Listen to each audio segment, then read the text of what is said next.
हरिओम, मेरा नाम सरिता। मैं योग मनसा से मैं आपको बताना चाहूँगी कि आज मैं आपको योग के ऊपर कुछ लाइक कि आपको कैसे अपने इम्यून को स्ट्रांग रखना है और आप कैसे कैसे अपनी बॉडी को हेल्दी रख सकते हैं। जो अभी ये टाइम चल रहा है कोरोना वायरस से रिलेटेड, जितने भी लोग अभी बहुत प्रॉब्लम में हैं और बहुत सारे लोग अभी एंग्जाइटी और स्ट्रेस में भी हैं। मैं अपने बारे में बताना चाहूँगी कि मैं 8 ईयर्स से योग में हूँ, 8 साल से, और मैंने मास्टर्स इसमें कंप्लीट किया है। मैं आयुष मिनिस्ट्री YCBC सर्टिफाइड हूँ योग इंस्ट्रक्टर। और मैंने लाइक बहुत सारी जगह पर प्रैक्टिसेस भी करी हैं, बहुत सारे गुरुओं से सीखा है और खुद की भी मैं बहुत सेल्फ प्रैक्टिस करती हूँ। बाकी सबसे बड़ी चीज़ क्या है कि योग को जानने के लिए कहीं ना कहीं आपको सबसे पहले खुद को जानना बहुत ज़रूरी है। बहुत सारे लोग योग को लेके सोचते हैं कि बहुत अलग अलग तरीके से अगर आप आसन कर लेंगे तो उससे बहुत आपकी बॉडी में एकदम से बहुत चेंजेस आ जाएंगे। बट योग केवल आपके आसन तक सीमित नहीं है, उसमें आपकी बहुत सारी चीज़ें इंक्लूड हैं, जैसे आसन भी है, प्राणायाम है, आपका इसके अंदर षट क्रिया है, ध्यान है, बहुत सारी ऐसी चीज़ें हैं। तो अगर आप उसके अकॉर्डिंगली योग करते हैं तो वो डेफिनेटली आपकी बॉडी में बहुत बहुत चेंज आएगा। आज मैं आपको कुछ प्रैक्टिसेस कराऊंगी और मैं ये चाहती हूँ कि जब मैं आपके साथ कर रही हूँ तो आप लोग भी वो प्रैक्टिस करें, वो योग आसन करें और अपनी पिक्चर या अपना कोई भी वीडियो नीचे आप शेयर करें। मैं सबसे रिक्वेस्ट करती हूँ इसके लिए। तो सबसे पहले हम शुरू करते हैं प्रार्थना से, जो कि बहुत ज़रूरी है, क्योंकि योग को बोला जाता है कि ये कहीं ना कहीं शिव जी के द्वारा दिया गया ज्ञान है। तो हमेशा जब भी हम योग शुरू करते हैं तो हमेशा प्रार्थना से शुरू करते हैं। तो हमेशा ध्यान रहे कि आपकी जब भी आप प्रार्थना के लिए बैठे तो आपका कमर गर्दन सीधी रहे, आपके दोनों हाथ ध्यान मुद्रा में, हाथों की पोजीशन ये नहीं होनी चाहिए। हाथों की पोजीशन हमेशा आपकी हल्की सी ऊपर की तरफ रहेगी। चिन आपकी, जो आपका ये थोड़ी वाला भाग है, चिन आपका पैरेलल रहेगा फ्लोर की तरफ, ना बहुत ऊपर ना बहुत नीचे। अगर आपको देखना है कि भाई आपके जो आपका चिन जो है वो प्रॉपरली पैरेलल है कि नहीं, तो ये 4 उंगलियां होती हैं। आप यहाँ पर जब इसको सेट करेंगे तो ऑटोमेटिकली आपका जो चिन है वो पैरेलल हो जाएगी। आपकी सबसे जो इम्पोर्टेंट चीज है वो है आपकी श्वास प्रश्वास, मतलब इनहेल और एक्सेल।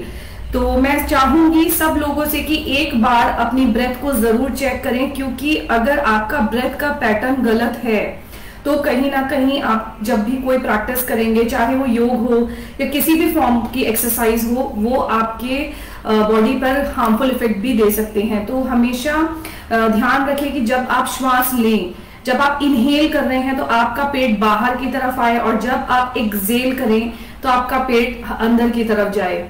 ये बहुत बहुत जरूरी है। तो ये बहुत छोटी सी बात पर ये आपके पूरे शरीर को संतुलित करती है। आपकी प्रॉपरली जो ब्रीद होती है, आपका ब्रेथ बहुत मैटर करता है, और यही ब्रीदिंग पैटर्न आपके पूरे आसन, प्राणायाम और ध्यान के लिए बहुत जरूरी है। तो मैं चाहूंगी सबको, और किसी को अगर कोई भी डाउट है तो नीचे कमेंट्स में आप मुझे इसमें से क्वेश्चंस कर सकते हैं। तो पहले अपनी ब्रेथ को चेक करेंगे कि आपका जो ब्रेथ का पैटर्न है वो इनहेल करते हुए आपका पेट का जो मूवमेंट है वो कहाँ जा रहा है, इनहेल करते हुए और एक्सहेल करते हुए। एक बार आप चेक करें। यौगिक ब्रीदिंग 3 तरीके की होती है, आपकी उदर की, वक्षस्थल की और आपकी क्लेविकल। ये थोड़ा सा डीप है, इसमें मैं आपको बाद में भी समझा सकती हूँ, पर अभी आप सिर्फ चेक करेंगे कि आपका ब्रीदिंग पैटर्न क्या है। दोनों हाथों को ज्ञान मुद्रा में ले जाते हुए लंबे गहरे शांत श्वास के साथ पूरा इनहेल लेंगे और हम ओम के उच्चारण के साथ शुरू करेंगे आज का सत्र, आज का सेशन शुरू करते हैं। इंटरनेशनल योगा डे है, अंतर्राष्ट्रीय योग दिवस है। इसके उपलक्ष्य में भी आज ये जो प्रोग्राम है रखा गया है। और ऐसा नहीं है कि हमें योग किसी एक दिन के लिए सीमित करना चाहिए। मैं तो ये चाहूंगी कि आपको योग हर दिन करना चाहिए। आपको हर दिन ये मान के चलना चाहिए कि हर दिन ही आपका अंतर्राष्ट्रीय योग दिवस है या योग दिवस है। क्योंकि अगर आपको अपने शरीर में कुछ भी चेंजेस करने हैं, या आप अपने शरीर को अगर हेल्दी रखना चाहते हैं, आप उसको बिल्कुल परफेक्ट रखना चाहते हैं, तो आपको योग रोज करना चाहिए। तो शुरू करते हैं आज का सेशन। इनहेल करते हुए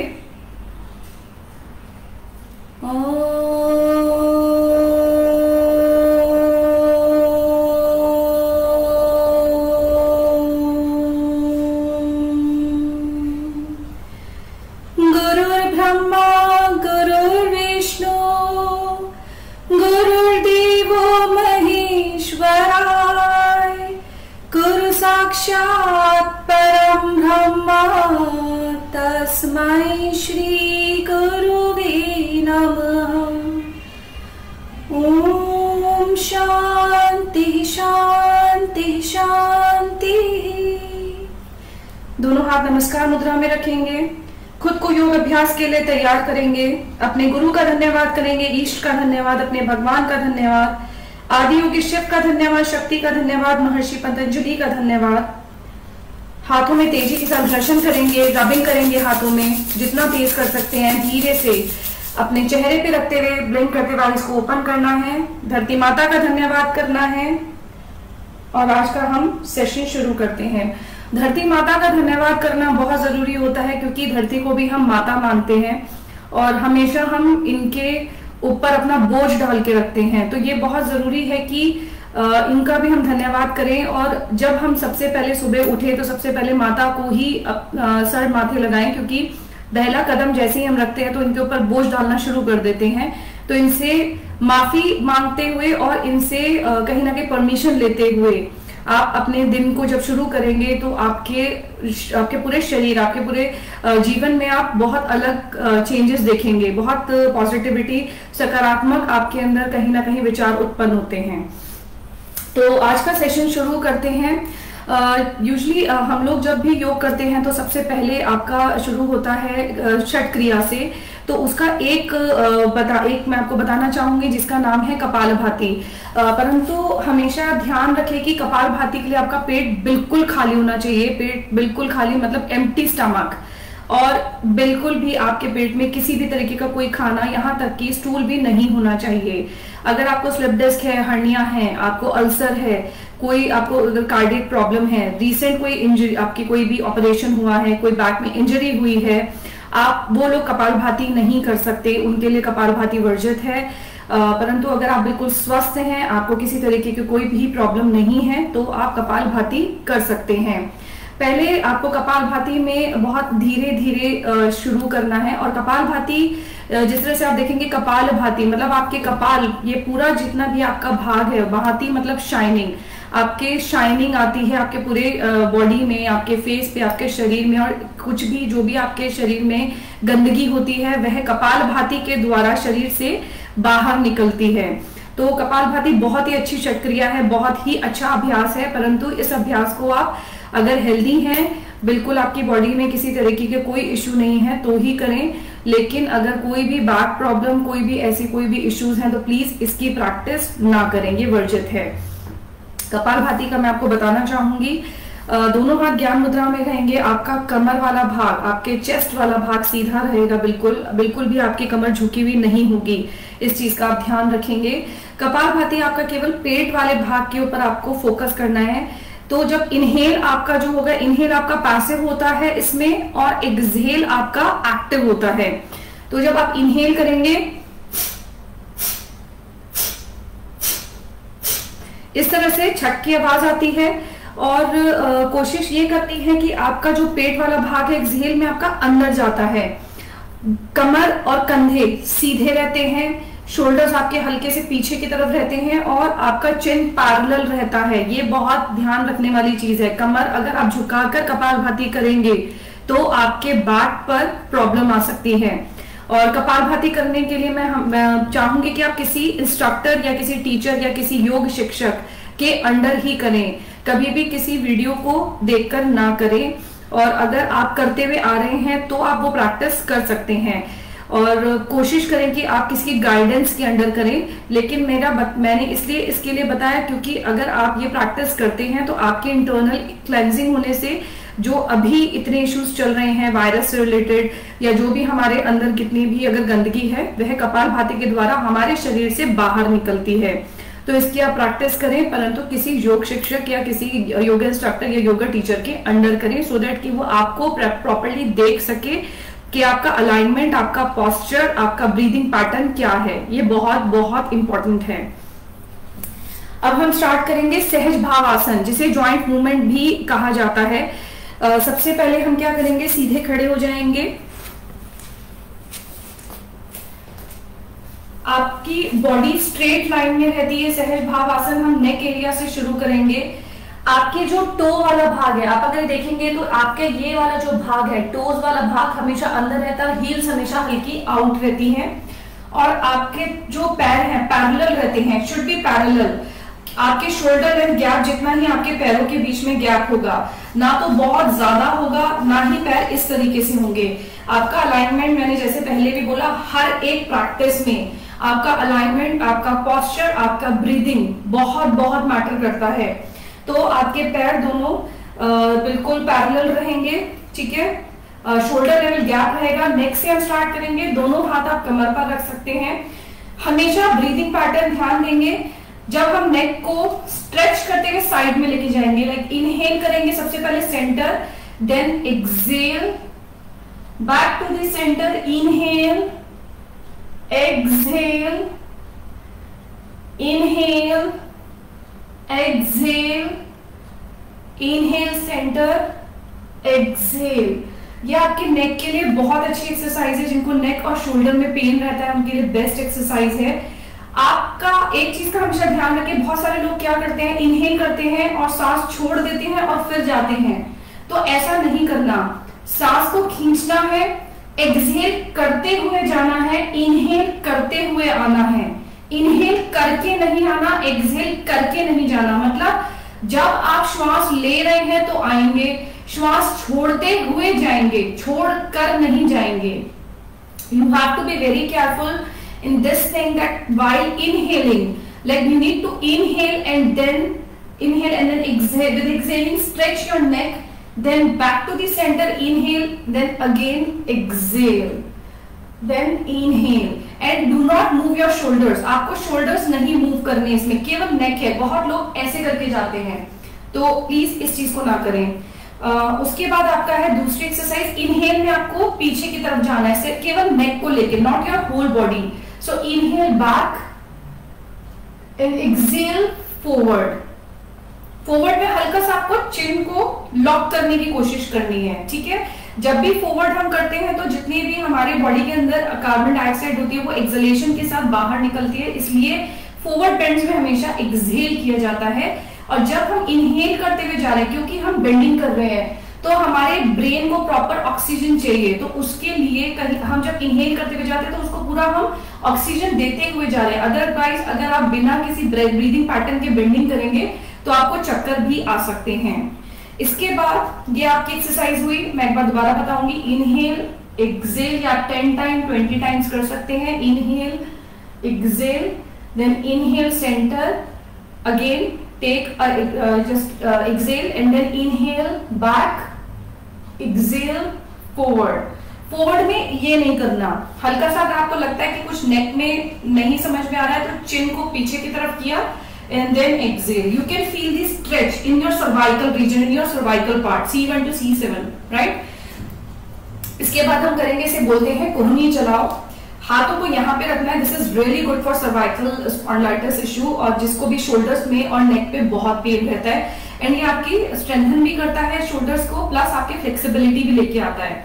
तो इसे भी आप नॉर्मल ब्रेथ में भी कर सकते हैं या ब्रीदिंग पैटर्न के साथ भी कर सकते हैं।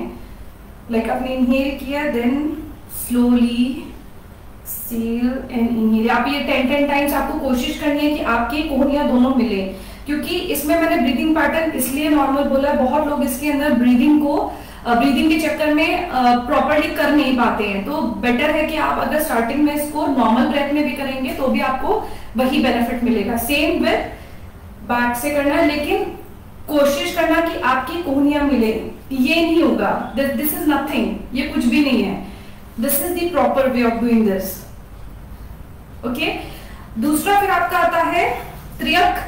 इसे त्रियक ताड़ासन का नाम भी दिया जाता है। आप हाथों को इंटरलॉक कीजिए, इनहेल करते हुए ऊपर की तरफ लेके जाना है, और जितना हो सके आपके हाथों को कानों के पीछे लेके जाए। जितना अगर नहीं लेके जा सकते तो आप जहां पर है वहीं पर है। इनहेल करें, देन एक्सहेल, लेटरल स्ट्रेच है ये। Inhale exhale, inhale exhale, inhale exhale. आप इसको 10 20 जो भी आपकी क्षमता है उसके अकॉर्डिंग कर सकते हैं।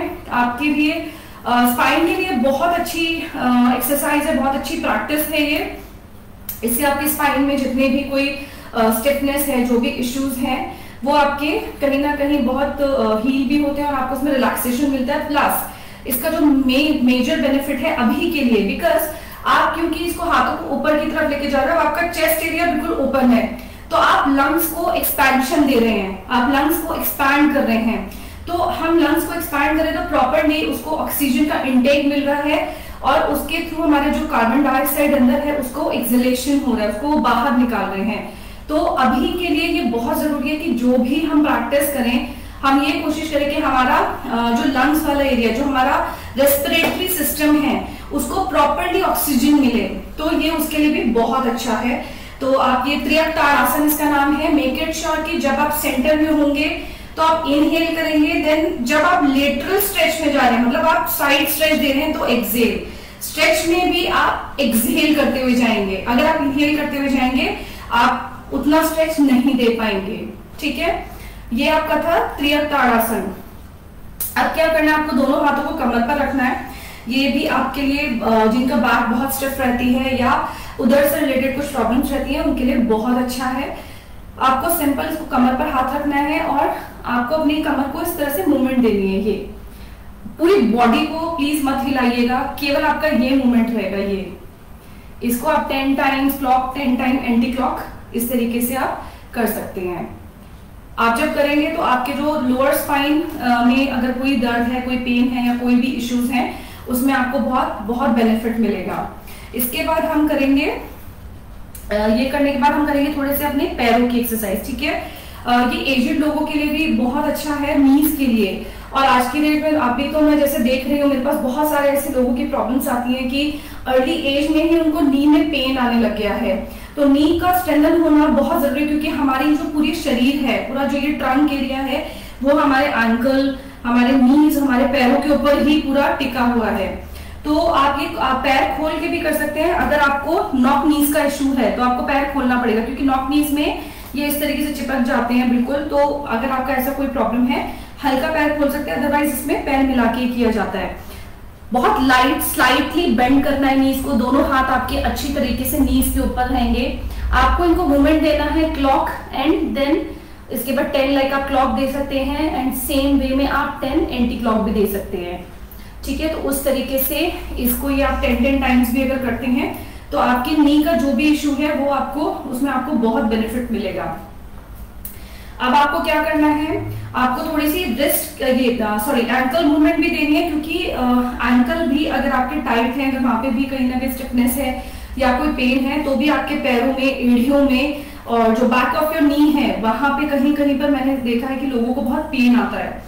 तो ये आप तो कभी भी कर सकते हैं, और अगर चेयर पे भी बैठे हैं, कहीं पर आप ट्रैवल भी कर रहे हैं, ये मूवमेंट देंगे तो ब्लड सर्कुलेशन भी आपका सही रहता है। तो पैर को आगे की तरफ लेके जाना है, इसको 10 क्लॉक एंड 10 एंटी क्लॉक इसका मूवमेंट देना है इस तरीके से। ठीक है, ये पूरा अच्छी तरीके से घुमाना है। ठीक है, उसी तरीके से आपको दूसरे पैर से भी करना है।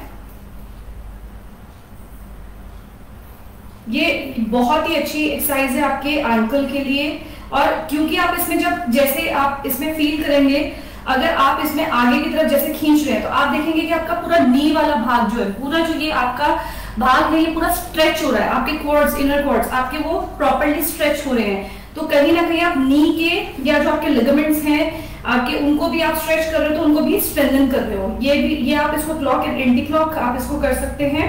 और उसके बाद इसको आगे की तरफ लेके जाएंगे, फिर पीछे की तरफ, देन आगे फिर पीछे। आप फील करिए, आप जब करेंगे you can feel that there is a stretch in your knee as well. ये आपके, क्योंकि जितने भी हम ये प्रैक्टिसेस करते हैं, ये हमारे जितने भी लिगामेंट्स हैं, हमारे जो भी मसल्स हैं, उसको स्ट्रॉन्ग करता है। ये सारी प्रैक्टिसेस स्ट्रेंथन करता है। स्ट्रेंथनिंग के लिए बहुत जरूरी है। आपके काफ मसल भी इसके अंदर एंगेज हो रहे हैं। You are engaging your thigh muscles, you are engaging your calf muscles and your ankle area. तो ये सारी चीजें आपकी, जितना आप इसको एंगेज कर रहे हैं उतना आपकी स्ट्रेंथनिंग बढ़ रही है। तो हमेशा कोशिश ये करेंगे कि आप अपने बॉडी को, जब आप कोई भी प्रैक्टिस करें तो रियलाइज जरूर करें कि आपकी बॉडी में चेंज आ कहां पर रहा है। क्योंकि अगर आप रियलाइजेशन ही नहीं करेंगे एक्सरसाइज में, आप आसन में, किसी भी फॉर्म ऑफ एक्सरसाइज में, नॉट ओनली इन योग, तो आप कभी समझ ही नहीं पाएंगे कि आपकी बॉडी में चेंज है कहाँ। तो ये बहुत ज्यादा जरूरी है। इसके बाद हम करेंगे पहले आसन हम जो शुरू करने जा रहे हैं वो हम करेंगे कटी चक्र। कटी चक्र क्रिया भी है, कटी चक्र आसन भी है। अगर आप पैरों में वही सेम लेंथ गैप रहेगा, ठीक है। और अगर आपकी कोई अभी प्रेगनेंसी में अगर आप हैं और पीरियड्स हैं तो आप किसी आप ये सब प्रैक्टिसेस नहीं करेंगे, या अगर करना भी है तो किसी इंस्ट्रक्टर के अंडर करेंगे। किसी भी मेडिकल इश्यूज से अगर आप कभी अभी किसी भी मेडिकल इश्यूज से आप जूझ रहे हैं, कोई भी प्रॉब्लम चल रही है, तो प्लीज किसी के अंडर करें। कुछ बेसिक एक्सरसाइजेस हैं जो सब लोग कर सकते हैं, बट उसके लिए भी मेडिकली जानना बहुत बहुत जरूरी है।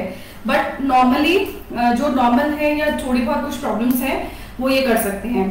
कटी चक्र के लिए भी आपका पैरों में सेम शोल्डर लेवल गैप रहेगा। Your spine should be straight, your torso should be straight, your shoulders must be back. Then hands should be like this. Then with inhalation, inhale and exhale. Inhale. This is Kati Chakra. Exhale. Inhale, exhale. ये आप जितना करेंगे, अगर आपको migraine का issue है तो आप ये आराम आराम से करेंगे, जल्दी जल्दी नहीं करेंगे, क्योंकि माइग्रेन में कई बार चक्कर आ जाते हैं अगर आप ये करते हैं। तो माइग्रेन में आप इसको बहुत ध्यान से करेंगे, आराम से, विद ईज, जल्दी जल्दी नहीं करेंगे। अगर आप इसी के अंदर कटी चक्र में होल्डिंग देंगे आप 10 ब्रेथ या 20 ब्रेथ की, तो आपके स्पाइन से रिलेटेड जो भी इश्यूज हैं, थोरैसिक एरिया, आपका लंबर, आपका जो भी प्रॉब्लम्स चल रही है, प्लस आज जिनकी एक्स्ट्रा फैट होता है इस एरिया में, उसके लिए भी बेस्ट है। इस एरिया में जैसे बहुत सारी आप एक्सरसाइज करते हैं, बट आपके जो ये वाला भाग है, लव हैंडल्स भी इनको बोला जाता है, तो ये कभी रिड्यूस नहीं होते, तो उसके लिए भी अच्छा है। और एक कमर को आपके जो बैक, आपका जो ये कमर वाला भाग है, उस पर एक अच्छी शेप आती है। इसी के साथ है आपका त्रिकोण आसन, ठीक है। इसमें आप सिंपल अभी केवल बहुत सारे त्रिकोण आसन की बहुत सारी वेरिएशन है, अभी मैं आपको एक ही वेरिएशन बता रही हूँ। हैंड्स इन 180 डिग्री, पैर आपके, योर फीट शुड बी आपके जो टोज है, toes must be in and heels should be out. Make it sure कि आप ऐसा ना खड़े हो, otherwise you can injure your knees. So be careful about your posture, spine straight, then hands in 180 degree, inhale, exhale, inhale, exhale, inhale, exhale, inhale, exhale, inhale, exhale, inhale, exhale and relax. आप ये 20, 30, 40 जो भी आपकी क्षमता उसके according कर सकते हैं, और आप इसमें होल्डिंग भी कर सकते हैं। आसनों में होल्ड करना बहुत जरूरी है, क्योंकि जब आप आसन में 1 मिनट की होल्डिंग देते हैं, तब जाके आपका ब्रेन मैसेज देता है कि हाँ बॉडी में कुछ चेंज हो रहा है, तब आपकी बॉडी कहीं ना कहीं रिस्पॉन्ड करना स्टार्ट करती है आसन, योग आसन को। तो हमेशा कोशिश करें कि पहले आपको वार्म अप करना है, और उसके बाद आपको अपने आसन जो है उनको एटलीस्ट कुछ नहीं तो 30 सेकेंड्स की होल्डिंग से जरूर स्टार्ट करना है। अब हम शुरू करेंगे पहला आसन, जिसका नाम है ताड़ आसन। पैर आपके इसमें मिले रहेंगे, ठीक है। इसमें आपको बहुत ध्यान रखना है कि अगर आपकी नॉक नीज है तो हल्का सा पैरों में गैप हो जाएगा, या अगर आपको खड़े होने में प्रॉब्लम है पैरों को मिलाकर, तो आप हल्का सा गैप भी कर सकते हैं, ठीक है। ताड़ासन की भी बहुत सारी वेरिएशंस हैं। सर्वाइकल स्पॉन्डिलाइटिस है तो उसमें हम हाथों को ऊपर लेकर नहीं जाते, तो मैं आपको अभी सरल भाग बता रही हूँ ताड़ासन का, जो सब लोग कर सकते हैं। और ताड़ासन आपके स्पाइन, आपके रेस्पिरेटरी सिस्टम के लिए बहुत बहुत बेनिफिशियल है। जिनको हार्ट से रिलेटेड कुछ प्रॉब्लम रहती है वो भी इस आसन को कर सकते हैं, बट कोई रीसेंट इंजरी नहीं होनी चाहिए या रीसेंट कोई ऑपरेशन हुआ हो तो प्लीज आप इस आसन की प्रैक्टिस ना करें। तो सबसे पहले क्या है, आपको बहुत ध्यान से अपनी बॉडी को अलाइनमेंट में लेके आना है, ठीक है। मैं चाहूंगी कि सब लोग मेरे साथ करें, बिकॉज मैं बोलती जाऊंगी।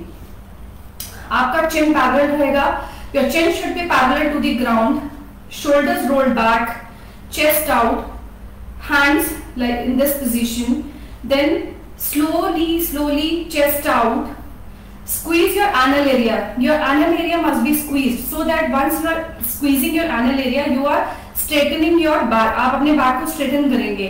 Squeeze your anal area and a little bit out your pubic area. जो आपका pubic bone होगा उसको हल्का सा आगे की तरफ आउट करना है। जैसे आप हल्का आगे की तरफ आउट करोगे ऑटोमेटिकली उसी टाइम पर आपका anal भी squeezed होता है। Now engage your thigh muscles, engage your knees, engage your calf muscles. Engaging means that you are focusing on your thigh muscle. Thigh muscle को बिल्कुल आप उसको हल्का सा टाइट करेंगे, ठीक है। हाथ आपके साइड में रहेंगे, शोल्डर्स बैक रहेंगे, chest out, anal squeeze and हल्का सा like light pubic bone out, eyes closed and focus on your breath. You can feel the circulation in your spine area if you are into a right position. You can feel that circulation. You can feel your spine as well कि आपकी spine में क्या change आ रहा है। Please एक बार मैं चाहूंगी कि आप करें। दोबारा से मैं instructions दे रही हूँ। अगर आप कर रहे हैं ताड़ासन तो आप करें। Chin parallel to the ground. Roll your shoulders back. Chest out, light pubic bone out, squeeze your anal, engage your thigh muscles, engage your knees, engage your calf muscles, eyes closed, and feel the circulation in your spine. I am counting for 10 counts. You just need to hold the आसन. आपको केवल hold करना है आसन को, breath को नहीं hold करना, केवल आसन होल्ड करना है। 1 2 3 4 5 6 7 8 9 and 10. Relax and back to the center. Hariom आप सबका, जिन्होंने भी अभी तक मेरे सेशन को ज्वाइन कर रखा है, धन्यवाद आपको। अब ये था आपका ताड़ासन। अब इसमें अगर आपको सर्वाइकल का इशू नहीं है तो in this same asana you just need to with inhalation आपको अपने हाथों को धीरे धीरे धीरे धीरे ऊपर की तरफ लेके जाना है। और आपको जैसे बहुत लोग मैंने देखा ताड़ासन में ऐसे ऐसे करके स्ट्रेच करते हैं। You don't need to stretch like this, you just need to stretch your trunk area, your armpits. आपको अपने आर्मपिट्स को ऊपर की तरफ खींचना है, जितना आप उसको ऊपर खींच सकते हो। जब आप अपने आर्मपिट वाले भाग, इस वाले भाग को ऊपर खींचोगे तो ऑटोमेटिकली आपका ये वाला भाग कानों से टच हो जाएगा। बट जब भी आप ताड़ासन करें तो आपका स्पाइन स्ट्रेट हो, ना तो ये ऐसे हो ना ये बहुत ऐसे हो। ये बहुत ध्यान रखना है, क्यों इसीलिए बोला जाता है, इंस्ट्रक्शंस दिए जाते हैं that anal squeeze and pubic bone out. जब आप एनल को स्क्वीज करके प्यूबिक बोन को हल्का आउट करोगे तो ऑटोमेटिकली आपकी स्पाइन चाहकर भी ना ऐसे जाएगी और ना ही ऐसे जाएगी। तो ये बहुत बहुत ज्यादा जरूरी है कि आप इस चीज का ध्यान रखें। And obviously this is really good for your lungs area, for your respiratory system and for the heart. It is really good. So you can do in another way as well. Interlock your fingers and then slowly inhale and then stretch your armpits up. Keep your spine straight, trunk area, just stretch your trunk area. Stretch, stretch, stretch and slow down. Slowly down. Else, अगर आप इसको ज्यादा देर के लिए आसन को hold कर रहे हैं तो ऊपर डायरेक्ट नीचे नहीं आना। सबसे पहले सर पर हाथ रखने हैं, फिर धीरे धीरे धीरे धीरे धीरे धीरे धीरे आपको नीचे की तरफ आना है। ठीक है, ये हो गया आपका ताड़ासन। एक और वेरिएशन है, अगर आपको ज्यादा कोई प्रॉब्लम है, आपकी स्पाइन बहुत ज्यादा स्टिफ है, you can take a support of wall and then you can do this asana like this. Just take a support of the wall and just stretch your spine up in a very easy way, not in very like आपको बहुत exertion या बहुत ज्यादा अपने आप को खींच तान के नहीं जाना। इस किसी भी आसन में ऐसा नहीं जाना होता। ठीक है, ये आपका था ताड़ासन। इसी के बाद मैं आपको बताऊंगी आपका त्रिकोणासन। आपकी जो एड़ी वाला भाग है वो सेम लाइन में रहेगा। You have to be very careful कि जो आपका एड़ी है आपकी सेम लाइन में, लाइक आपका मैट है। मैं आपको एक सिंपल सा एक बहुत फंडा बताती हूँ। मैट में हमेशा सेंटर में लाइन होती है। कोशिश ये करें जब भी आप कोई मैट खरीदे तो सेंटर में एक लाइन हो। ठीक है, दोनों एड़ियों को उस लाइन पर सेट कीजिए।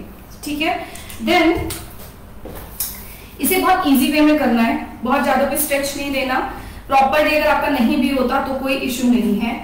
आपने राइट वाले फुट को आपने इसको टिल्ट किया, जो आपका दूसरा वाला फुट है उसके हील को आउट किया एंड देन टो को इन किया।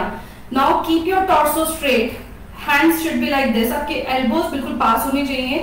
With inhalation slow down. अभी आप केवल इतना जाओ, ठीक है। धीरे धीरे धीरे अपना पोस्चर को ठीक करते हुए हाथ को कमर पे रखो, ठीक है। आपको आपकी जो दृष्टि है वो आपकी पैर की जो राइट वाला पैर के अंगूठे की तरफ रहेगी, ठीक है। केवल इतना करो। आपको इसमें क्या करना है, मेक इट श्योर, ध्यान रखना है कि आपका चेस्ट वाला भाग बाहर की तरफ रहे। आप बिल्कुल भी इस आसन को ऐसे नहीं करोगे नीचे जाने के चक्कर में, क्योंकि बहुत लोग क्या सोचते हैं कि मैं पैर का अंगूठा पकड़ लूं। आप अगर ऐसे करोगे इसका कोई यूज नहीं है। आप चाहे यहीं तक जाओ, बट श्योर रहो कि आपका स्पाइन स्ट्रेट हो, चेस्ट आउट हो। ये बहुत ज्यादा जरूरी है कि आप अपने अलाइनमेंट और पोस्चर का ध्यान रखें। आपको एक और तरीका बताती हूँ। ज्यादा अगर आपको प्रॉब्लम है कि आपसे नहीं हो रहा बिना इसके, तो आप वॉल सपोर्ट ले सकते हो। हल्का सा वॉल से आउट रहें, इसको सेट किया दोनों पैरों को। अब क्या करो, हिप वाले भाग को उस बॉल पर लगाइए। धीरे धीरे हिप को लगाते हुए नीचे जाओ, ठीक है। अभी आप इतना ही जाओ जितना कि आप जा सकते हो। जो ये वाला हिप है, जो आपका स्टैंडिंग फुट है, उसको हिप को पीछे की तरफ लगाओ और चेस्ट को आउट कर दो। जब आप ये प्रैक्टिस करोगे, you can feel the stretch here, you can feel the stretch in this area, you can feel the stretch in your lumbar area, your spine area। आपको खुद को फील हो जाएगा कि आपके किस किस भाग में आपको स्ट्रेच आ रहा है। ये बहुत जरूरी है। अगर आप नहीं कर पा रहे नॉर्मली, आप सपोर्ट भी ले सकते हैं, बट कोशिश मैं ये चाहूंगी कि जब भी आप योग शुरू करें, पहले किसी इंस्ट्रक्टर, किसी टीचर, किसी योग शिक्षक के अंडर करें, सो दैट कि आपके अलाइनमेंट चेक हो सके, आपके पोस्चर्स चेक हो सके और ब्रीदिंग पैटर्न अकॉर्डिंगली हो सके। ये बहुत ज्यादा जरूरी है। ये तो थे हमारे स्टैंडिंग आसन, ठीक है। अब इसी में मैं आपको क्योंकि मैं उस तरीके से इस सेशन को ले रही हूँ कि बहुत सारे लोग ऐसे भी होंगे जिन्होंने कभी कोई भी प्रैक्टिस करी ही नहीं है, उनकी कभी कोई लाइफ में प्रैक्टिस ही नहीं रही, या किसी किसी की बॉडी बहुत ज्यादा स्टिफ है, ठीक है। तो अब ये जो आसन है, ये आपका है गौमुख आसन।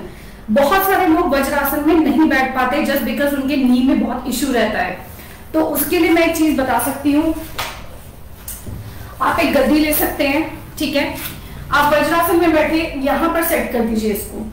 जैसे आप यहां पर सेट करेंगे, आपके नी का प्रेशर खत्म हो जाएगा, आपकी बैक ऑटोमेटिकली स्ट्रेट हो जाएगी। बहुत प्रॉब्लम आ रही है एंकल एरिया में, आपके इस भाग में, तो दो गद्दी, लाइक एक गद्दी आपने यहां सेट करी और सेम वे में आप इसको यहां पे सेट कर दीजिए इस तरह से। जैसे आप इसको ऐसे सेट करेंगे, आप ऑटोमेटिकली स्ट्रेट भी बैठ जाएंगे और वज्रासन में भी बैठ जाएंगे विदाउट एनी पेन, ठीक है। ये तो मैंने आपको वज्रासन का बताया। आप वज्रासन में जितना बैठेंगे, आपका डाइजेस्टिव सिस्टम बहुत इसमें हेल्दी रहता है। डाइजेस्टिव सिस्टम बिल्कुल कोई प्रॉब्लम नहीं रहती। जिनको भी कॉन्स्टिपेशन इश्यू होता है, चेस्ट को आउट करके एक तरह से इसमें कुछ लोग ध्यान भी करते हैं और फोकस आपका ब्रेथ पे बहुत अच्छा होता है, क्योंकि आपकी स्पाइन बिल्कुल इसमें स्ट्रेट है, ठीक है। अब मैं आपको बता रही हूँ गौमुख आसन। दोनों पैरों को इस तरह से लेके जाना है। सबसे पहले एक पैर को पीछे, एड़ी को आपको हिप के साथ सिर्फ चिपका के रखना है, बैठना नहीं है। देन दूसरा पैर, दोनों हिप पर इक्वल वेट लेके आ जाइए, दोनों हिप्स पर इक्वल वेट लेकर आना है आपको। अब ऐसे ऐसे नहीं रहना, ठीक है, इक्वल वेट रखना है। जो आपका पैर ऊपर है वही आपका हाथ ऊपर होगा, ठीक है। अगर मेरा लेफ्ट लेग ऊपर है तो मेरा हैंड भी पहले ऊपर यही वाला जाएगा। इसको पीछे की तरफ लेकर गए एंड देन बहुत ईज के साथ आराम से पीछे से इसको पकड़ लिया। Keep your spine straight, chin parallel to the ground, ठीक है। अब मैं आपको यही पीछे से भी बता रही हूं कि आपका पोजीशन कैसे रहेगी। अगर आपको पकड़ने में प्रॉब्लम है, you can use any of the prop, ठीक है। आपने इस हाथ को लेकर गए, सबसे पहले हल्का सा इसको पुश करो, हल्का सा, बहुत ज्यादा नहीं करना, ठीक है। इसको पीछे से पकड़ा, spine straight, chin parallel to the ground. जैसे गए थे धीरे से वैसे ही वापस आना है। बहुत ज्यादा कोई प्रॉब्लम है, नहीं पकड़ा जा रहा, इसके लिए मैं आपको एक चीज बता सकती हूँ। ये योगा बेल्ट है। अगर आपकी बहुत ज्यादा स्टिफनेस है, ठीक है, तो और आपसे गौमुख आसन में भी नहीं बैठा जा रहा, ठीक है, तो आप सिंपल सुखासन में बैठकर केवल इसको इस तरीके से पकड़ने की कोशिश करें। आप योगा बेल्ट ले सकते हैं, कोई हैंकी, कोई भी टॉवल। और अगर आपसे नहीं बैठा जा रहा इस प्रकार, ठीक है, तो आप इसी आसन को सिंपल सुखासन में भी कर सकते हैं, क्योंकि आपका मेन फोकस आपके स्पाइन पर होना चाहिए कि वो स्ट्रेट हो। गौमुख आसन आपके इम्यूनिटी के लिए बहुत अच्छा है। जितने भी मैंने अभी आसन बताए हैं ये सारे आपके इम्यूनिटी के लिए बहुत बहुत अच्छे आसन हैं, क्योंकि इसमें भी आपका चेस्ट ओपनिंग हो रही है, स्पाइन स्ट्रेट हो रही है, तो जहां पे भी आपके लंग्स को एक्सपेंशन मिल रहा है, आपके लंग्स में प्रॉपर्ली ऑक्सीजन जा रही है, ठीक है, तो उसके लिए ये बेस्ट है। और आपके लंग्स की कैपेसिटी बढ़ती है, इससे आपके ऑक्सीजन का इंटेक बढ़ता है, कार्बन डाइऑक्साइड बॉडी से बाहर निकलता है, जितनी भी इंटरनली आपके अंदर गंदगी होगी वह सब, जितने भी चेस्ट ओपनिंग वाले आसन हैं वो आपके लिए बहुत बहुत बेनिफिशियल रहेंगे और इम्यून को स्ट्रॉन्ग करते हैं। सर्वाइकल का प्रॉब्लम रहता है, किसी को नेक में बहुत प्रॉब्लम रहता है, बैक का इश्यू है, उनके लिए बेस्ट आसन है गौमुख। कार्डियक इश्यूज जिनको रहते हैं उनके लिए भी ये बहुत अच्छा आसन है। हार्ट को आपके हेल्दी करता है, आपके प्रॉपर्ली ब्लड का फ्लो होता है, स्पाइन आपकी स्ट्रेट होती है, अलाइनमेंट को आपका अलाइनमेंट परफेक्ट होता है इस आसन से। आपके जो थाई, आपके नी वाला जो भाग है, आपका थाई फ्लेक्सिबल होते हैं, नी को भी स्ट्रेंथनिंग मिलती है। बट अगर आपके नी में कोई इश्यू है तो आप इसको सिंपल सुखासन में भी कर सकते हैं, ठीक है। ये था आपका गौमुख आसन। इसी के साथ मैं आपको बता रही हूँ एक मरीचय आसन, ठीक है। मरीचय आसन भी आपके सर्वाइकल स्पॉन्डिलाइटिस और आपके बैक एरिया के लिए बहुत अच्छा है। आपको सिंपल ये जो आपका एक पैर है, ठीक है, ये स्ट्रेच रहेगा, जो आपका जो सिटिंग, जो आपका पैर सीधा है। देन ये वाला जो पैर है standing foot, it should be like बिल्कुल थम जाएगा वहीं पे, इसको बिल्कुल मूव नहीं करना। आपका आर्मपिट वाला भाग हल्का सा यहाँ पे लगेगा। With inhalation take a deep inhale and exhale stretch, ठीक है। आपको इसमें पीछे नहीं देखना, पैरेलल देखना है ये आपके। और जब आप साइडवेज जा रहे हो, ठीक है, तो आपका चेस्ट एरिया ओपन होता है, ये भी आपके इम्यून के लिए बहुत अच्छा और आपके बैक के लिए अच्छा है, क्योंकि जब आप चेस्ट ओपनिंग कर रहे हो तो आप प्रॉपर्ली ब्रेथ ले पा रहे हो, तो आपका हल्का सा इसके दोनों पैरों इसमें गैप रहेगा, ठीक है। आपके हिप नहीं उठेंगे, हल्के अगर किसी के उठते हैं तो वो हो सकता है कि फ्लेक्सिबिलिटी इशू हो। ये आर्मपिट को सेट करते हुए इनहेल करना है, हाथ ऐसे नहीं जाएगा, ऐसे नहीं जाएगा, ये ऐसे नहीं जाएगा, ये बिल्कुल स्ट्रेट रहेगा। विद इनहेलेशन एक्सहेल स्ट्रेच, केवल आपको पैरेलल रहना है, चेस्ट को आउट रखना है, आपको लोअर से लेके अपर तक पूरा स्ट्रेच देना है, खींचना है, मतलब खींचते हुए लेके जाना है। और अगर आप इसको साइड से मैं अगर दिखाऊं, ठीक है, मैं इस तरफ से दिखाती हूँ, आप कोशिश ये करिए कि आपका स्पाइन सीधा जाए, लाइक मैं लोअर से खींच के लेके जा रही हूँ। आप अगर इसको ऐसे करके लेके जाओगे तो उसका कोई यूज नहीं है वो, और बल्कि आपको बॉडी में आपकी प्रॉब्लम आएगी, बॉडी में आपके इश्यूज आने स्टार्ट हो जाएंगे। बेनिफिट मिलने की बजाय आपको इश्यूज आ जाएंगे, प्रॉब्लम आएगी, कमर में दर्द भी हो सकता है। तभी कुछ लोग ऐसा बोलते हैं कि हमने योग किया था और पता नहीं हमारे को ऐसा पेन क्यों आया, क्योंकि खाने पीने का आपका पोस्चर अलाइनमेंट, आप किस तरीके से आ रहे हैं, किस तरीके से जा रहे हैं, आपका पूरा फोकस कहाँ पर है, ये बहुत ज्यादा जरूरी है। अगर आप गलत तरीके से करेंगे, नॉट इवन योग, कुछ भी एक्सरसाइज गलत तरीके से अगर खाना भी खाते हैं तो भी आपकी बॉडी को बेनिफिट नहीं मिलेगा। बेनिफिट तभी मिलेगा जब आप अवेयरनेस के साथ कोई भी चीज करते हैं। इसके बाद मैं बताऊंगी आपको पेट पे जो लेटकर आसन होते हैं, बहुत सिंपल आसन, इसको स्विक्स आसन भी बोला जाता है। भुजंग आसन का ही ये एक भाग है, पेट के पर लेट जाएं, ठीक है। आपके एल्बोज लगे रहेंगे, एल्बोज आपके लगे रहेंगे जमीन पर, माथे को, फोरहेड को जमीन पर लगा के रखना है। विद इनहेलेशन आपको केवल इतना लेके जाना है, केवल ये भाग लेके जाना है, ये आपको बहुत कुछ प्रेशर नहीं देना कहीं पर, जहां ईज है वहीं पे करना है। ब्रेथ को फोकस करते हुए देन एक्सहेल डाउन, इनहेल, नेक को ले जाते हुए केवल इतना। And this is again a very good asan for your lungs, for your back, for your cervical and thoracic region. And कहीं ना कहीं जिनको भी बहुत लोअर बैक का प्रॉब्लम रहता है, ये आसन उनके लिए बहुत अच्छा है। बहुत सारे लोग क्या करते हैं, पूरा एकदम भुजंग में चले जाते हैं और गलत तरीके से जाने से कई बार उनके बैक में इशू आ जाते हैं, तो स्लिप डिस्क या हर्निएटेड डिस्क का भी इशू हो जाता है। तो सबसे पहले अगर आप बिल्कुल नए हैं तो इसी आसन से शुरू करें। इस आसन में देखें कि बैक पे आपके स्ट्रेच है कहाँ पर, कहाँ पे आ रहा है, ये बहुत बहुत ज्यादा जरूरी है। उसके बाद ही आगे के कुछ कुछ आसन आप करें, बट विद अवेयरनेस। इसी के बाद आपके लोअर बैक के लिए भी एक आसन है जिसको कहते हैं अर्धशलभ। दोनों हाथ आपके थाइस के नीचे जाएंगे, ठीक है, पंजे आपके खींचे रहेंगे, चिन आपकी जमीन पर लगी रहेगी। इनहेल करते हुए धीरे से पैर को ऊपर की तरफ उठाना है, and with exhale slow down, then inhale up and exhale slowly down, inhale up, exhale slowly down. You can do this for 10 to 20 times, like आपको जैसे भी आपकी जितनी भी क्षमता है उसके अनुसार करें। कोई भी जो बैक बेंडिंग के आसन होते हैं उसके बाद आपको फॉरवर्ड बेंड जरूर करना है, तो वज्रासन में बैठें और इसका काउंटर पोज जरूर करें। धीरे धीरे करके इनहेल करें, एक्सहेल करते हुए नीचे जाएं और माथा पूरा जमीन पर लगा दें। ये है आपका बाल आसन। ये कोई भी बेंडिंग के आसन के बाद आपको ये जरूर करना चाहिए, क्योंकि अगर कोई ज्यादा स्ट्रेच आया होता है तो फॉरवर्ड बेंड करने से उसमें आपको ईज मिलता है, आराम मिलता है। अब हम करेंगे पेट के बल, पीठ के बल लेटने वाला। तो इसमें मैं आपको 2 आसन बताऊंगी। इस आसन का नाम है मरकट आसन। आई होप कि मैं सबको विजिबल हूं। दोनों पैरों को बेंड करना है, हल्का सा पैरों में गैप रहेगा। जब आपके पैर राइट साइड जा रहे हैं तो आपका जो सर वाला भाग है वो लेफ्ट की तरफ जाएगा। देन जब आप दूसरी साइड जाएंगे, लेफ्ट साइड, तो आपका सर वाला भाग दूसरी साइड जाएगा, ऑपोजिट। एक तरह से ये ट्विस्टिंग भी है।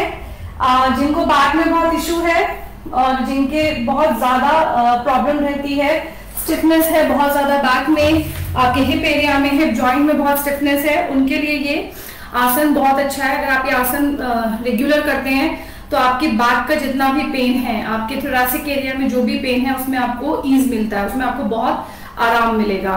इसी के साथ एक और आसन है, उसका नाम है अर्धल आसन।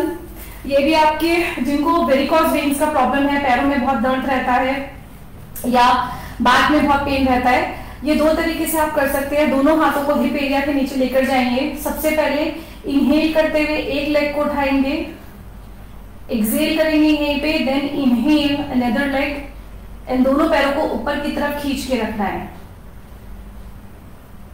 जब आप नीचे आएंगे तो बहुत धीरे से पहले एक लेग को लेकर आएंगे नीचे, then slowly with exhalation another leg.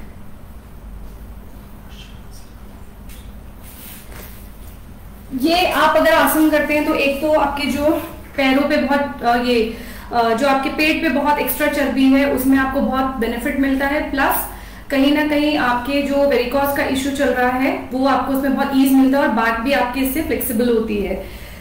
आज मैंने आपको आसन बताए। अब अगर आपके कोई भी क्वेश्चन है तो अगर आपके कोई क्वेश्चंस हैं तो प्लीज आप मेरे साथ शेयर कर सकते हैं। बैक लाइट, अच्छा बैक लाइट ऑफ कर सकते हैं, बैक साइड वाली मैंने अब देखा, सो सॉरी, अब तो मैंने सारा बता चुकी हूँ।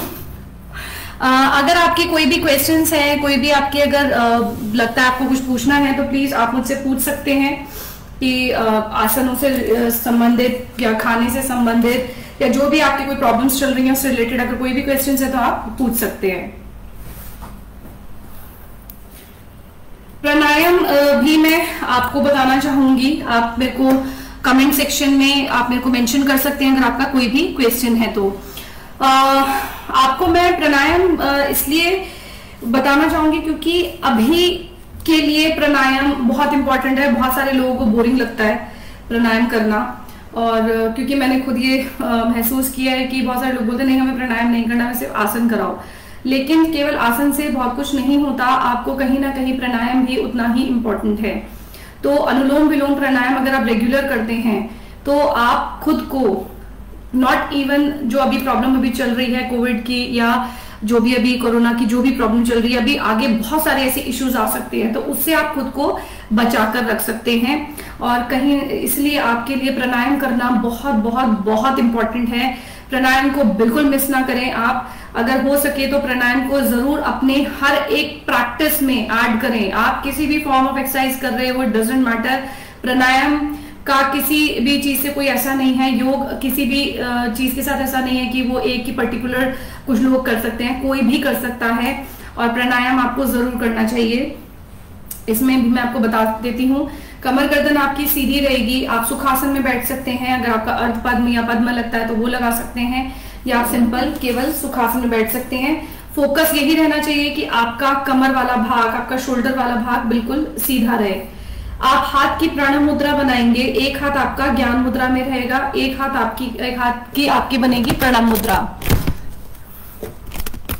तो हाथ की प्राण मुद्रा बनाते हुए हमेशा आपको अपना प्राणायाम लेफ्ट से स्टार्ट करना है और चेस्ट ब्रीदिंग करनी है। हमेशा चेस्ट पर फोकस करेंगे ब्रेथ का। राइट नॉस्ट्रिल को बंद करना है, लेफ्ट से पहले पूरा एक्सहेल करना है, उसके बाद again inhale from your left, then slowly close and opposite exhale. जहां से हमने एक्सहेल किया वापस वहीं से inhale, then close opposite exhale. This is alternate nostril breathing as well, और अनुलोम विलोम प्राणायाम भी इसको बोला जाता है।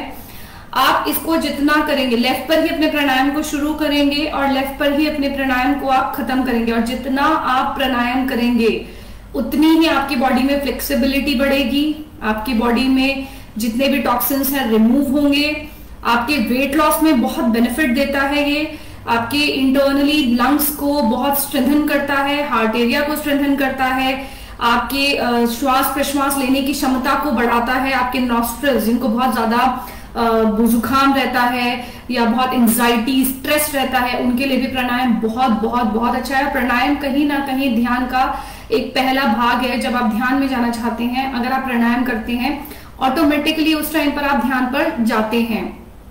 तो ये बहुत जरूरी है कि प्राणायाम को आप अपने लाइफ में जरूर अपने जो दिनचर्या है उसके अंदर जरूर उसको इंक्लूड करें। This is very important.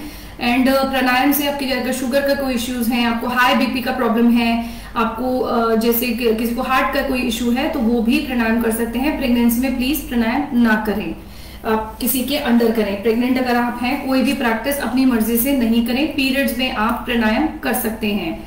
इसके बाद है भ्रामरी प्राणायाम। भ्रामरी प्राणायाम में भी आपका दोनों हाथ ज्ञान मुद्रा में रहेंगे और सिंपल आपको पूरा इनहेल करते हुए एक्सहेल करते हुए आपको हमिंग वॉइस के साथ करना है। आपके हमेशा ध्यान रखिए, जब आप भ्रामरी प्राणायाम करें तो आपके दांत और टंग आपस में ना मिले, ये आपस में एक दूसरे से टच नहीं होने चाहिए। ये षण्मुखी मुद्रा के साथ भी होता है, लेकिन स्टार्टिंग में आप इसको सिंपल नॉर्मल प्राणायाम भी कर सकते हैं इस तरीके से, सिर्फ हमिंग वॉइस के साथ या षण्मुखी मुद्रा के साथ भी कर सकते हैं। आशा करती हूँ कि आपको आज के मेरे इस योगा प्रोग्राम को लेकर अच्छा लगा होगा। आपके कोई भी अगर क्वेश्चंस हैं, कोई भी आप पूछना चाहते हैं, आप कमेंट सेक्शन में पूछ सकते हैं या आप मुझे कांटेक्ट भी कर सकते हैं। योग मनसा मेरा यूट्यूब चैनल है, फेसबुक पेज है, उसमें मेरे नंबर्स मेंशन है, mobile number, mail ID mention है। आप मेरे साथ अगर आप कुछ भी डिस्कस करना चाहते हैं, कोई भी आप योग से रिलेटेड पूछना चाहते हैं, तो आप मेरे को कांटेक्ट कर सकते हैं।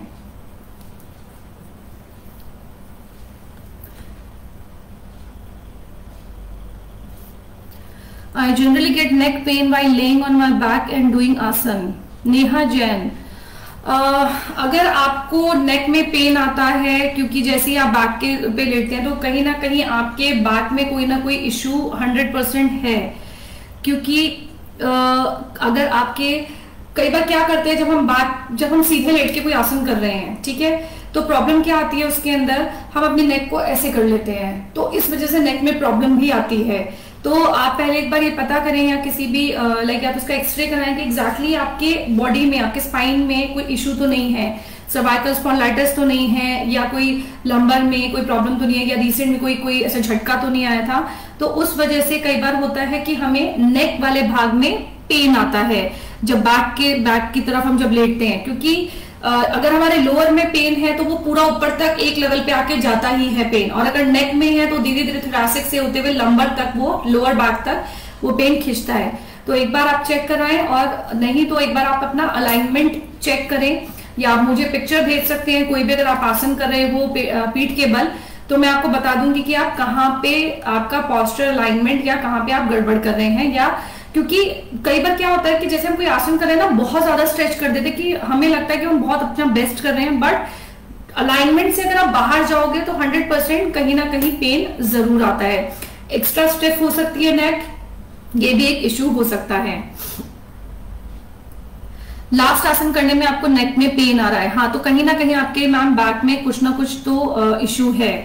आप एक बार चेक करें या आप मेरे से बात कर सकते हैं, आप मुझे सब सारा एक्सप्लेन करेंगे, फिर मैं आपको बता पाऊंगी कि एग्जैक्टली इश्यू है क्या। कैन यू टीच योग फॉर थायराइड? बिल्कुल, थायराइड के लिए बहुत सारे आसन हैं। आप पहले मुझे ये जानना जरूरी है कि थायराइड आपका हाइपो है या हाइपर थायराइड है, कौन सा थायराइड है, क्योंकि दो तरीके के थायराइड होते हैं, हाइपर थायराइड एंड हाइपोथायराइड। तो प्लीज आप मुझे बताएं कि हरिओम शेफाली मैम, कौन सा आपको थायराइड है। अगर आपको हाइपोथायराइड है तो जब आप उज्जयी प्राणायाम करते हैं तो वो आपको थायराइड में बहुत हेल्प करता है। आपका सेतुबंध आसन थायराइड के लिए बहुत अच्छा है, हाइपोथायराइड के लिए सर्वांग आसन, हल आसन, भुजंग आसन, जितने भी आपके अगर जालंधर बंद लग रहा है, जिन भी आपके हाइपोथायराइड है, ठीक है। तो आप इसके अंदर आप एक तो उज्जयी प्राणायाम आप कर सकते हैं, आप इसमें आपका सेतुबंध आसन, ब्रिज पोज जिसको कहा जाता है, सर्वांग आसन, हल आसन है आपके लिए, वो बहुत अच्छे हैं हाइपोथायराइड के लिए। भुजंग आसन है आपका, अर्धुष्ट्रासन है, ये सब आसन आपके हाइपोथायराइड के लिए बहुत अच्छे। सूर्य नमस्कार बेस्ट है, क्योंकि हाइपोथायराइड में बॉडी का वेट ऑल ऑफ सडन बहुत ज्यादा बढ़ जाता है स्ट्रेस और एंजाइटी बहुत रहती है उसमें, और कई बार थकान बहुत होती है, तो सूर्य नमस्कार जरूर इंक्लूड करें अपनी प्रैक्टिस में। What is the difference between yoga and other forms of exercise? योग, अदर फॉर्म्स ऑफ एक्सरसाइज आपके केवल फिजिकली आपकी बॉडी के साथ काम करती है। मैं पहले भी बोलना चाहूंगी, मैं किसी भी प्रैक्टिस के अगेंस्ट नहीं हूं। I always respect every form of exercise, every form of practice. तो जो बाकी एक्सरसाइजेस होती हैं लाइक, तो वो आपके केवल फिजिकल लेवल पर काम करिए, आपका वेट लॉस हो रहा है या आपकी बॉडी में जो है आपका फैट लॉस हो रहा है। योग आपके ना केवल शरीर, आपके मन, मस्तिष्क, आपके पूरे इंटरनल और एक्सटर्नल पूरे शरीर को अंदर और बाहर दोनों तरीके से आपको चेंज करता है। क्योंकि मेरा खुद का पर्सनल एक्सपीरियंस है, मुझे भी एक लेवल पर बहुत सारी प्रॉब्लम्स थी, बहुत सारे इश्यूज थे जो केवल मेरे योग के द्वारा पूरी तरह से आज खत्म हैं। बिल्कुल मैं स्वस्थ हूं, क्योंकि मैंने भी बहुत सारी चीजें फेस करी हैं। तो योग आपके मस्तिष्क को भी कहीं ना कहीं आपको बहुत एक्टिव करता है, आपके न्यूरॉन्स को एक्टिव करता है, आपके ब्रेन को एक्टिव करता है, कंसंट्रेशन लेवल बढ़ाता है, आपकी बॉडी को परफेक्ट रखता है, आपको हर बीमारी से कहीं ना कहीं वो आपको बचा के रखते हैं, दूर रखते हैं। और योग में केवल आसन नहीं है, यम नियम आसन प्राणायाम प्रत्याहार धारणा ध्यान समाधि, तो आप यम एक लेवल पे करते ही हैं, सब नियम भी करते हैं, आप आसन कर रहे हैं, प्राणायाम कर रहे हैं, तो ये पूरा एक समूह है। मतलब योग केवल इधर उधर तोड़ लेना, वो तो जिम्नास्ट भी करते हैं, लेकिन जब हम आसन कर रहे हैं तो हम ब्रेथ पर फोकस कर रहे हैं, हम अपनी नाड़ियों पर फोकस कर रहे हैं, हम अपने चक्र पे फोकस कर रहे हैं। तो उस वजह से हमारे शरीर में बहुत अलग अलग तरीके से चेंजेस आते हैं, हमारा मन शांत होता है, हमारा शरीर का जो भी हमारा जो बॉडी है उसका बॉडी चेंज होता है, अलाइनमेंट परफेक्ट होता है, आपका सोचने समझने की जो इंट्यूशन लेवल है वो स्ट्रांग होता है, क्योंकि आप ध्यान कर रहे हो, प्राणायाम कर रहे हो, प्रॉपर ऑक्सीजन का इनटेक आप लेते हैं, अपने बॉडी से षट क्रिया के द्वारा सारे टॉक्सिन्स को रिमूव करते हैं। तो इस वजह से योग इसलिए बाकी फॉर्म ऑफ एक्सरसाइजेस से अलग है। और अगर आपको कोई क्वेश्चंस करने हैं तो आप पूछ सकते हैं। हाइपोथायराइड में आप कोशिश ये करें कि आप अपने डाइट को भी बहुत कंट्रोल करें, बहुत ज्यादा मिल्क प्रोडक्ट्स ना लें, और नमक को भी बहुत लिमिटेड मात्रा में लें। कोशिश करें कि आप सेंधा नमक ही यूज करें, और क्योंकि हाइपोथायराइड एकदम से बहुत वेट बढ़ाता है और बहुत बॉडी के अंदर लेथार्जिकनेस आती है, तो आप अपनी कोई ना कोई फॉर्म ऑफ एक्सरसाइज जरूर करें। और स्पेशली अगर आप योग करेंगे तो 100% आपको थायराइड में बहुत चेंज दिखेगा, आपको अपने बॉडी में बहुत चेंज लगेगा। सूर्य नमस्कार जरूर करें। और अगर किसी की कोई क्वेश्चंस हैं प्लीज मुझसे पूछ सकते हैं। आशा करती हूँ कि आज की मेरा सेशन आपको अच्छा लगा होगा। मैं अब आप सब लोगों से विदा लेना चाहूंगी। हम अपने सत्र को, अपने सेशन को प्रार्थना के साथ ही हमने क्योंकि शुरू किया था, और प्रार्थना के साथ ही हम इसे खत्म करेंगे। ध्यान के बारे में थोड़ा मैं बताना चाहूंगी। ध्यान एक जर्नी है। आपकी जो मेडिटेशन है, it is your own journey. वो सबकी अपनी एक जर्नी है। हो सकता है कि किसी को कुछ महसूस हो, किसी को कुछ महसूस हो। तो कोशिश ये करें कि जब भी आप मेडिटेशन करें, ध्यान करें, तो अपनी ब्रेथ पर फोकस करें। ये बहुत लंबा टॉपिक है क्योंकि मेरे को मेडिटेशन बहुत पसंद है, तो इस रिलेटेड आप मुझसे पर्सनली भी क्वेश्चन कर सकते हैं। शुरू करते हैं ओम के उच्चारण के साथ, लंबे गहरे शांत श्वास के साथ।